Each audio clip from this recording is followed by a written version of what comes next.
So, I'm expecting 110% of everyone from now on.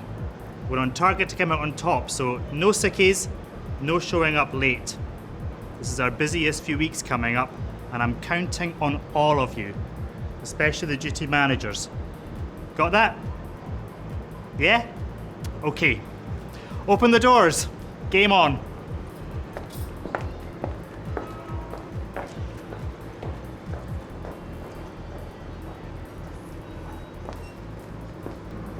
Have you done the rota for the weekend? I need to talk to you about that. Aren't we meant to have this in red as well? The red sold. Next delivery's Tuesday. Good. Look, Harry, about this weekend, I can't come in. Forget it. You're in and so am I. We're the ones who set an example. Can we talk in private? No. It is important. So's running this shop. Look, my daughter's sick and I need to look at changing my hours, maybe cutting down a wee bit. That's not an option. Sort out a childminder. It's not as easy as that. It never is. Look, this isn't the flu or a tummy bug that's going about, it's serious. So, I'm sorry. But what am I meant to do about it? You're not getting this. She's got leukemia. It's going to be really difficult. I need to be with her as much as I can. So you're leaving? Is that what you're telling me? God, no, I really need this job. I rely on this so much.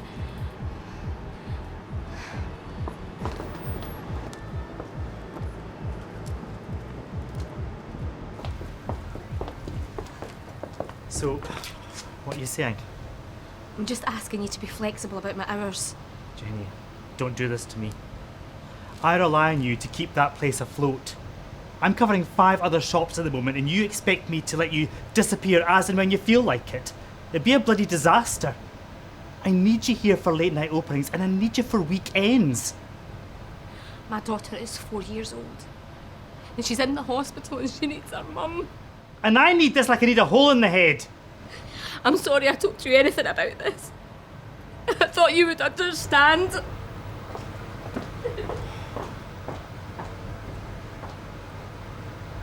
Yeah, turn on the waterworks, why don't you?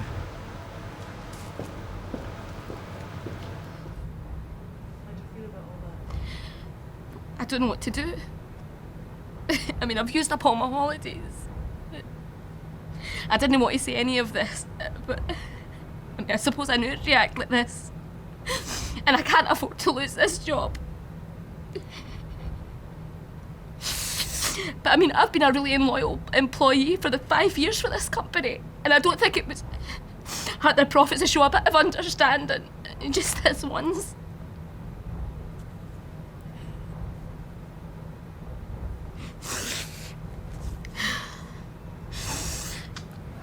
I get this sort of behaviour all the bloody time. Talk about selfish. That kind of behaviour really winds me up. Here I am with 101 things to think about and she's chasing me along across the shop floor trying to cut her hours. The lies I hear day after day from staff who can't turn up. My house is flooded.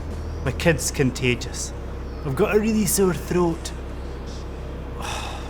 They're all rather lying their stinking pits on the sick than doing any real graft for their wages.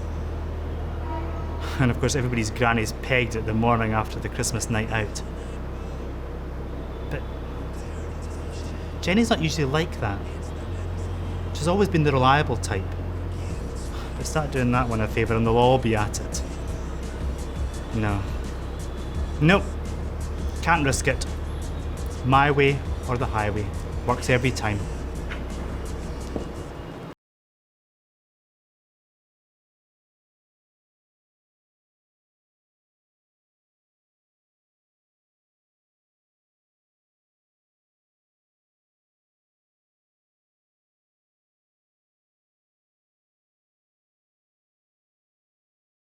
Well, regarding MD, as I say, with serious illness, whether it's cancer or anything, and they've been off long-term sick, I would advise and ask the employers to take a more personal interest in the person concerned and try to be more understanding, and at the end of the day, a degree of sympathy.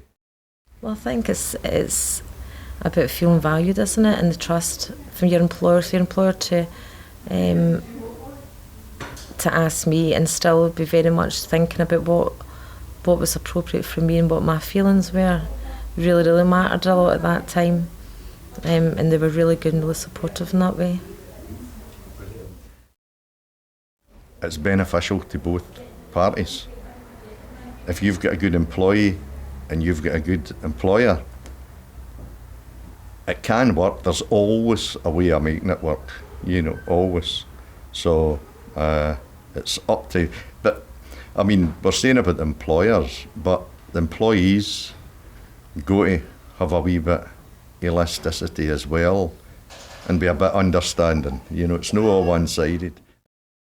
I would say to any manager in that circumstance that they have to sort of step back and really look at the situation. Give the person time to speak, give them privacy to speak, so that that's part of knowing your staff, is giving them time to speak to you. If you're a good manager, you're going to give them time.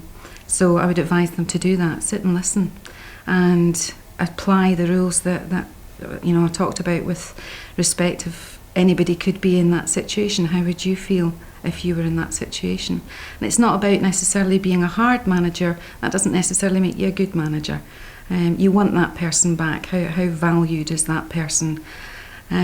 What I would ask them to look at is maybe consider adjustments, maybe consider timescales involved. How long will this actually take? Is it possible to give a leave of absence maybe, or consider the options, really. That's the main thing.